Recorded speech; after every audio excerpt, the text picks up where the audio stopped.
On a quiet highway in Clearwater, Florida, the night carried more than ocean air. It carried a mistake. Lieutenant Ethan Doyle believed his badge made him untouchable. On roads like this, he wasn't just enforcing the law. He was the law. He had written reports no one questioned, filed evidence no one challenged. And when a calm, disciplined man stepped out of his car that night, Doyle thought it was just another easy arrest. What he didn't know was that the man in cuffs wasn't afraid. He was trained. And the line Doyle crossed didn't end in Clearwater. When the courtroom doors opened, it wasn't just authority walking in. It was accountability dressed in white. Stay with this story, and before we begin, comment your city and where you're watching from. A thin coastal fog drifted in from the Gulf, softening the neon glow of Clearwater's beachfront and turning the highway into a muted ribbon of silver beneath the moon. Marcus Reed preferred driving at night. Fewer cars meant fewer variables, fewer unpredictable movements, fewer chances for something to go wrong.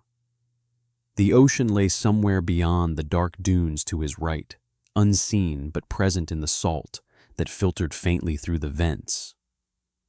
The clock on the dashboard read 11:47 p.m. He drove with both hands steady at 10 and 2, posture upright eyes scanning far ahead rather than just the stretch immediately in front of him. Marcus was 36, 6'2", built lean and precise rather than bulky. His shoulders were broad, but controlled the result of years of functional strength work that prioritized endurance over show.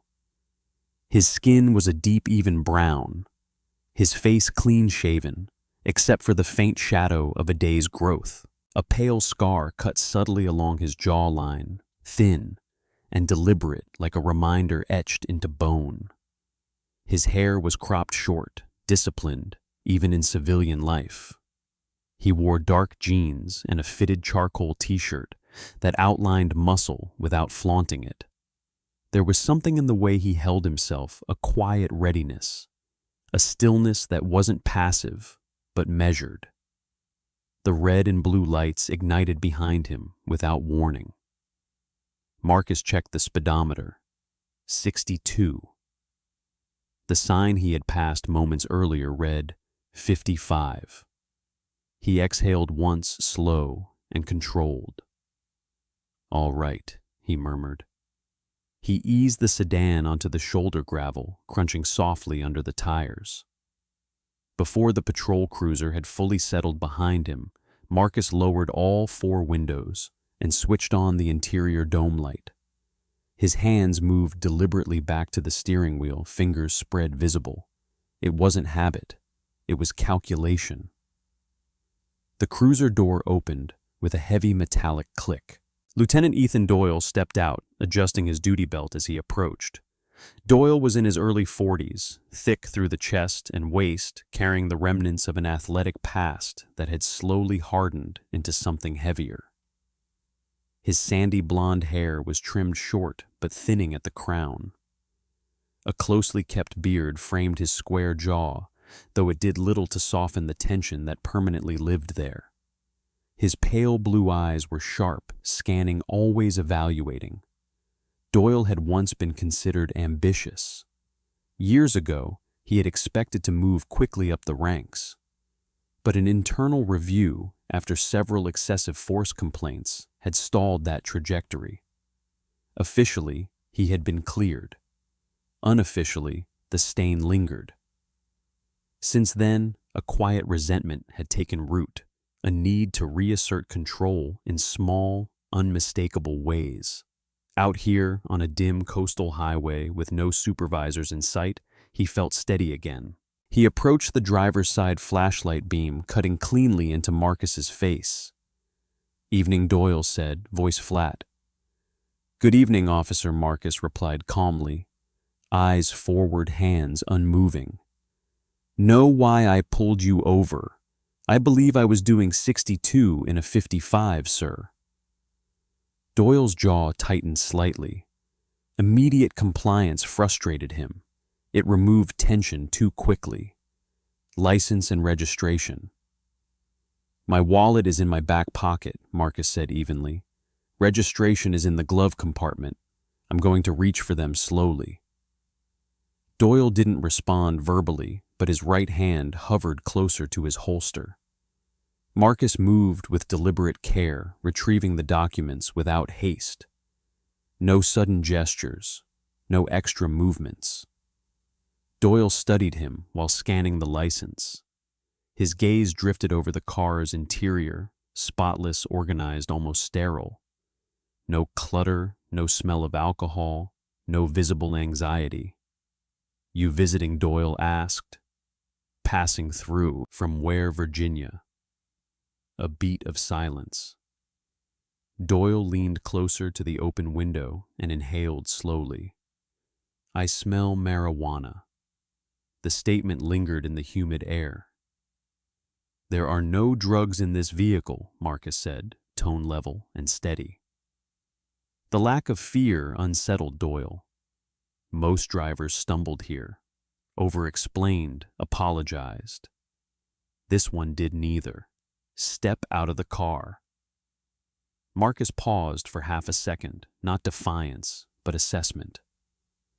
Then he opened the door and stepped out into the damp night air. Hands on the hood. He complied, palms flat against the cool metal. He focused on the dark horizon beyond the guardrail, imagining the steady rhythm of the waves breaking somewhere beyond sight. His breathing slowed intentionally. He knew how adrenaline could distort perception. He refused to let it. Doyle circled him, conducting a pat-down that pressed harder than necessary. You got any weapons? Doyle asked. No, sir.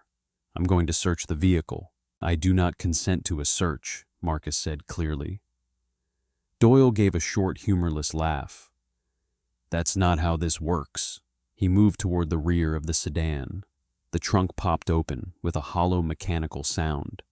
The patrol lights continued their steady rotation, washing the roadside in alternating red and blue.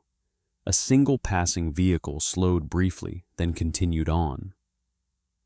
Marcus remained still. He heard the subtle shifting of objects in the trunk. Then a pause. The pause stretched longer than it should have. Something in Marcus's instincts tightened. Not panic awareness. Too much silence. Too deliberate. He kept his gaze forward. He did not turn around. He did not move. Several minutes passed. Gravel crunched again under approaching footsteps. Several minutes later, Doyle walked back from the trunk, holding a small plastic bag in his hand, and the smile on his face made the night far more dangerous than it had been moments before. The booking area smelled faintly of disinfectant and stale coffee, the kind that had been sitting too long on a burner. Fluorescent lights hummed overhead, casting everything in a pale, unforgiving glow. Marcus Reed stood between two deputies as Lieutenant Doyle handed over the small plastic evidence bag with theatrical confidence. His wrists were cuffed in front of him, the metal snug, but not painful. He kept his shoulders back, posture straight, gaze level. The charge was read aloud, possession with intent to distribute. The words sounded heavy in the sterile room, but they didn't penetrate him. He had endured interrogation rooms that were far worse than this. Deputy Carla Mendez handled the intake paperwork. She was in her early 30s, compact and efficient, with olive-toned skin and dark hair pulled into a tight bun that didn't allow a single strand to escape. A faint crease rested permanently between her brows, the mark of someone who noticed details others ignored. Years earlier, her older brother had been arrested on a charge that later collapsed due to faulty evidence. Since then, she had developed a habit of reading reports twice. She glanced briefly at Marcus, taking in his composure. Name, she asked. Marcus Reed. Occupation. He paused only slightly. Government employee. Doyle snorted under his breath and stepped aside to finish typing his report at a terminal near the wall. His fingers moved quickly, embellishing phrases.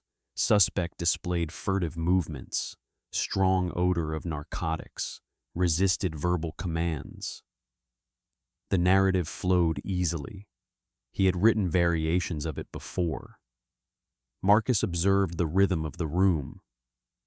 2 deputies chatting near the vending machine, a clock ticking above the doorway, a security camera angled slightly too high. His mind cataloged details the way it always did. But beneath the surface analysis was something else, a measured patience. Reacting now would accomplish nothing. "I'd like to make a phone call," Marcus said calmly. After processing, Doyle replied without looking up. "Procedure." Carla's eyes flicked toward Doyle, then back to the form. She didn't challenge him, but she wrote down the time of the request. Marcus was led to a holding cell with gray cinderblock walls and a steel bench bolted to the floor. The door clanged shut with finality. He sat, forearms resting lightly on his thighs, head slightly lowered, but not defeated. His breathing remained steady. The training that shaped him had been built for chaos. This was simply a different kind of battlefield. Outside the cell, Doyle leaned against the counter, recounting the stop to a younger deputy with exaggerated gestures. "Guy thought he was smooth," he said. "Didn't expect me to check the trunk." The younger deputy, fresh-faced and eager, nodded along. Meanwhile, miles away in Virginia Beach, inside a secure operations building at Naval Amphibious Base Little Creek, a quiet alert blinked on a monitor. Petty Officer Liam Brooks noticed it first. Brooks was 26, thin and slightly stooped from long hours at a keyboard, with sandy hair that refused to stay neatly combed. His pale, freckled face gave him a younger appearance than his years, but his eyes were sharp and analytical. He had joined the Navy after his father, a career sailor, died during a humanitarian deployment overseas. Since then, Brooks had taken his responsibilities personally, especially when it came to accountability. He leaned closer to the screen. "Sir," he called out. Lieutenant Commander Adrian Hale turned from across the room. Hale was in his late 40s, tall and angular, with salt and pepper hair cut high and tight. A neatly trimmed mustache framed his upper lip, and deep lines at the corners of his eyes spoke of years spent making hard decisions. He carried himself with quiet authority, rarely raising his voice. Those who worked under him respected him because he demanded discipline without theatrics. "What is it?" "Brooks Reed hasn't checked in. Vehicle tracker's been stationary for over 3 hours. Hale stepped forward, studying the map display. A single red dot pulsed steadily. Location: Brooks Swallowed, Pinellas County Jail, Clearwater, Florida. Hale's expression didn't change, but something in his posture stiffened. "Try his phone. Goes straight to voicemail, sir." Hale folded his arms, eyes fixed on the screen. Marcus Reed was not the type of man who missed a reporting window. Not without reason. "Log it," Hale said quietly, "and notify command." Back in the holding cell, Marcus leaned back against the cold wall. He closed his eyes briefly, not in exhaustion, but in calculation. He knew the timeline. He knew the protocols. He knew what would happen if he failed to check in. He also knew that somewhere someone was already noticing. Morning sunlight filtered through the tall courthouse windows, pale and unforgiving, illuminating dust that hung in the still air like suspended judgment. Marcus Reed entered the courtroom in a standard Orange County jumpsuit, wrists cuffed in front of him. The chains clinked softly with each step, a sound that drew quiet glances from the scattered spectators seated in the gallery. He moved with measured, calm shoulders, square gaze forward. Even stripped of his civilian clothes, he carried himself with the discipline of someone who refused to shrink. At the prosecution table stood Assistant District Attorney Daniel Whitmore. Whitmore was in his mid-30s, tall and narrow-shouldered, with slick dark hair, parted with obsessive precision. His skin was pale from long hours indoors, and he wore a suit that fit well, but looked too new, as if purchased for ambition rather than comfort. He had built his early career on aggressive drug prosecutions, believing visibility led to advancement. His father, a retired state trooper, had raised him on stories of cleaning up the streets, and Whitmore had adopted the narrative eagerly. Today, he saw an opportunity. "Your Honor." Whitmore began smoothly adjusting his tie. The state requests remand without bail. The defendant was found in possession of a distributable quantity of narcotics. He is from out of state and presents a significant flight risk. Judge Eleanor Baines looked down from the bench. She was 61, tall, even while seated, her silver-streaked hair pulled into a tight bun that emphasized the sharp lines of her cheekbones. Her skin was a warm brown, her expression composed but tired. Years earlier, her son had been arrested in college on a charge that was later dismissed due to procedural errors. Since then, she had cultivated a careful distance in her courtroom, determined not to allow personal history to sway her decisions. She believed in order above emotion. "Does the defendant have counsel present?" she asked. A court-appointed public defender hurried through the side door at that moment. Thomas Avery was in his late 50s, slightly overweight, with thinning gray hair and a rumpled suit that had seen better days. His eyes, however, were sharp and kind. He had spent 3 decades representing clients who often felt invisible. Burnout had crept into his posture, but not into his sense of duty. "Apologies, Your Honor," Avery said, slightly breathless. "I was just assigned this matter." Judge Baines nodded. "Proceed." Whitmore launched into a recitation of the arrest report, emphasizing phrases like furtive movements and strong odor. Lieutenant Doyle stood near the prosecution table, uniform, crisp chin lifted. His pale blue eyes moved briefly toward Marcus, searching for cracks in his composure. He found none. When given the chance to speak, Marcus rose slowly. The chains rattled softly. "Your Honor," he said evenly, "I was denied a phone call and did not consent to a search of my vehicle. I respectfully request the opportunity to contact my command."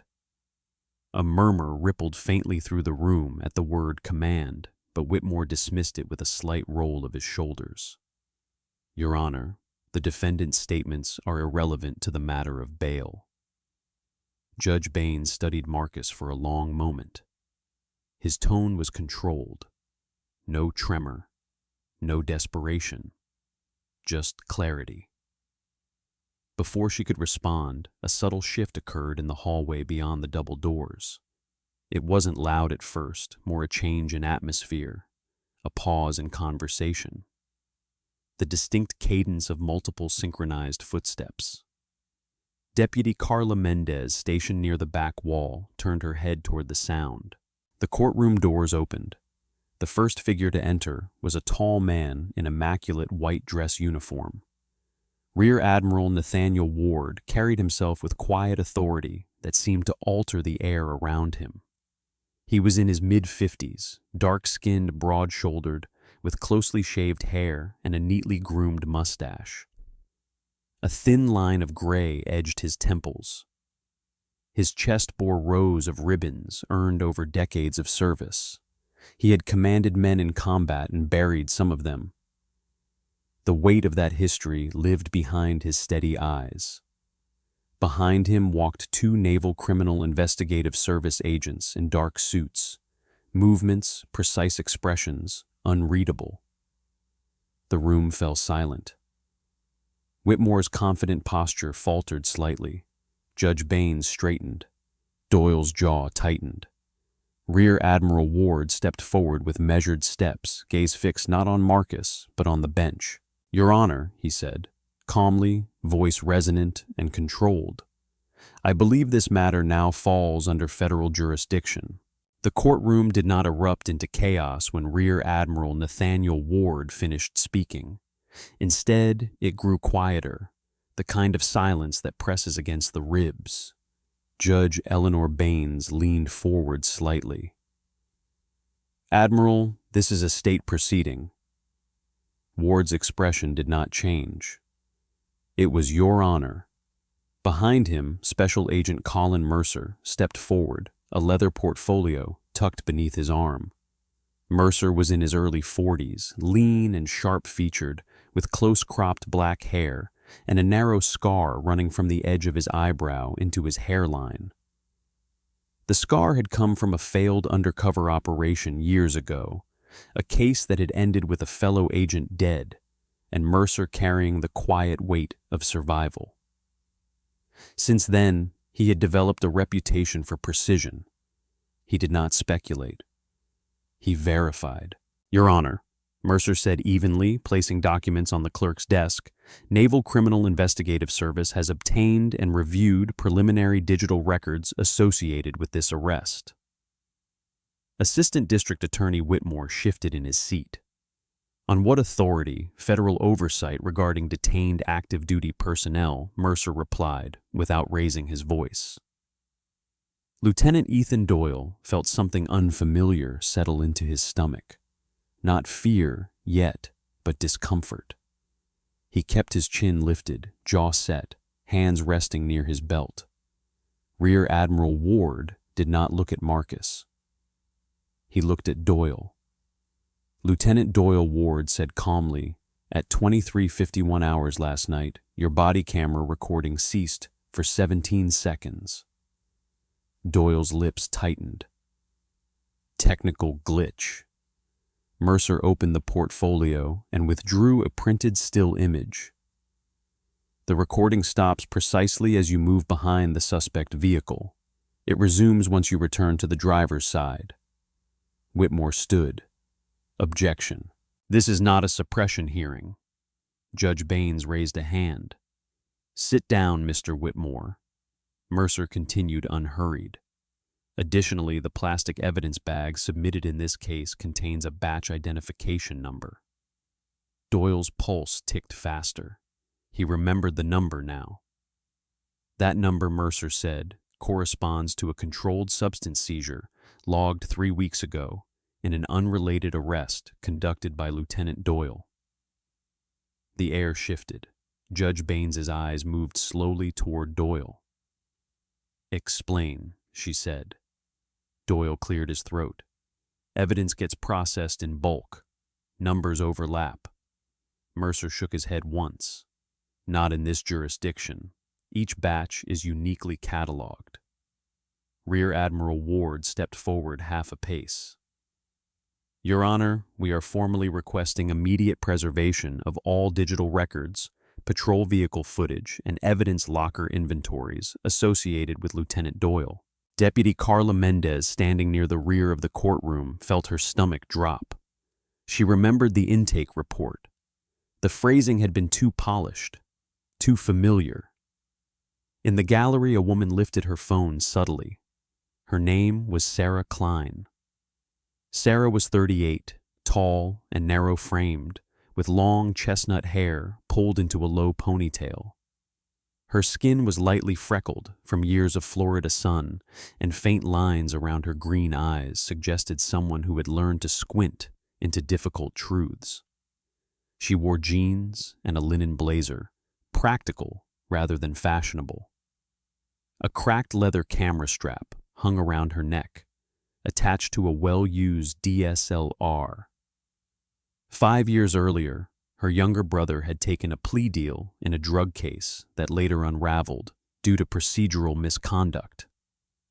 Since then, she had built a quiet career as an investigative journalist, focusing on local law enforcement patterns. She had not come to court expecting spectacle. Now she sensed one. Whitmore attempted to regain control. "Your Honor, This is a routine narcotics case being inflated for dramatic effect. Ward's gaze never wavered. Routine cases do not involve disabled recording devices and recycled evidence. Doyle's palms grew damp inside his gloves. He replayed the stop in his mind. The trunk, the bag, the timing. Judge Baines spoke slowly. Clerk, issue an order to preserve all related materials immediately. A faint ripple moved through the room. Marcus remained still at the defense table. His expression had not changed, but something behind his eyes sharpened.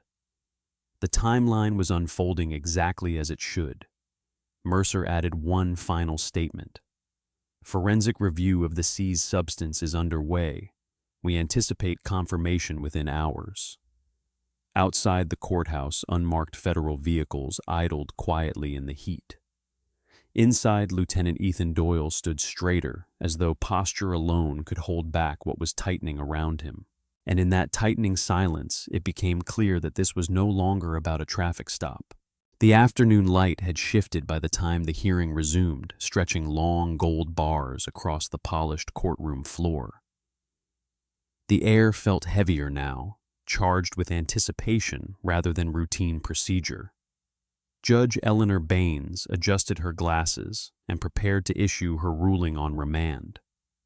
Assistant District Attorney Daniel Whitmore sat rigid, papers aligned too perfectly before him, as if order on the desk could restore order in the room. Lieutenant Ethan Doyle stood near the prosecution table, jaw clenched so tightly a vein pulsed faintly at his temple. He told himself that pressure was part of the job, that this was temporary. Marcus remained seated beside Thomas Avery, his cuffed hands resting calmly against the edge of the defense table.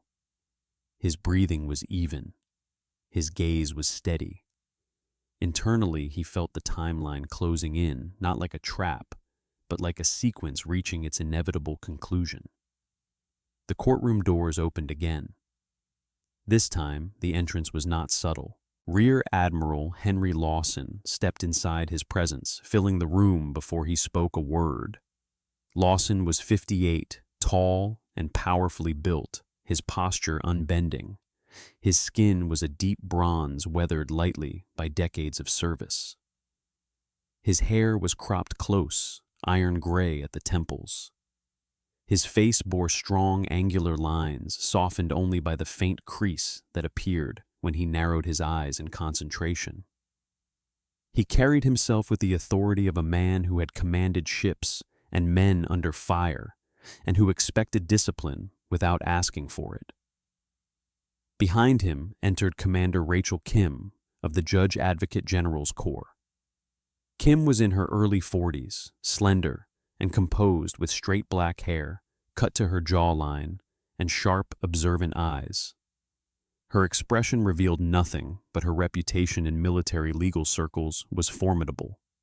Years earlier, she had dismantled a procurement corruption case that reached deep into federal contracts. She believed in documentation over drama. 2 NCIS agents followed closely. Rear Admiral Lawson did not glance at Marcus first. He looked directly at the bench. "Your Honor," he said, voice resonant and steady. "This matter now falls under federal authority." Judge Baines held his gaze. "On what grounds?" Admiral Lawson nodded once toward Special Agent Mercer, who stepped forward with a sealed evidence packet.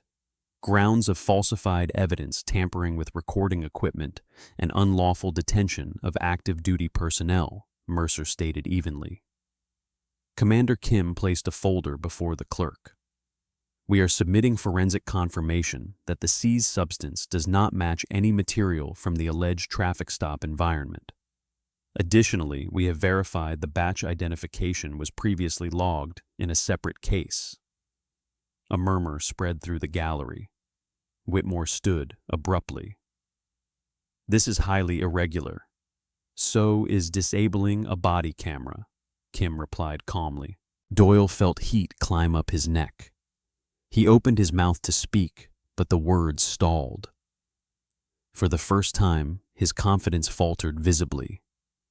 The certainty he had worn like armor began to crack. Rear Admiral Lawson turned to him. "Lieutenant Doyle," he said, tone level but unyielding, "you are hereby subject to federal investigation for obstruction of justice and evidence fabrication." The words seemed to compress the space around Doyle. His shoulders stiffened, but his eyes flickered not in defiance now, but calculation. NCIS agents stepped forward simultaneously. Lieutenant Ethan Doyle, Agent Mercer announced, "You are under arrest." The sound of metal cuffs closing around Doyle's wrists echoed sharply in the silent room. Deputy Carla Mendez inhaled slowly from the back wall. The image would stay with her for a long time, the shift from authority to accountability in a single movement. Sarah Klein lifted her camera. The shutter clicked once, then again. Her expression was not triumphant. It was focused. She understood that this was larger than one man. Judge Baines exhaled slowly. "Clerk," she said, voice steady, "remove the restraints from Mr. Reed." The bailiff hesitated only a moment before unlocking Marcus's cuffs. The metal fell away with a soft clink onto the table. Marcus rose slowly to his feet. The absence of weight around his wrists felt lighter than he expected, but he did not allow relief to show. He nodded once toward Rear Admiral Lawson. Lawson returned the nod, brief and deliberate. Outside, federal vehicles idled beneath the Florida sun. Inside, Lieutenant Doyle was escorted through the same doors he had entered with confidence the night before. What began as a minor traffic stop had unfolded into a full-scale federal inquiry. Marcus walked out of the courtroom without spectacle, and in that quiet exit, Clearwater felt something shift, the understanding that power borrowed in darkness could not survive the light forever. Sometimes, justice doesn't arrive with thunder. Sometimes it walks through a door at the exact moment it needs to, and reminds us that no darkness lasts forever. What happened in that courtroom wasn't just about law. It was about truth, and truth, whether we see it immediately or not, has a way of surfacing. Some call it accountability, some call it karma, and some of us believe it is something deeper. The quiet hand of God working behind the scenes when we feel most alone.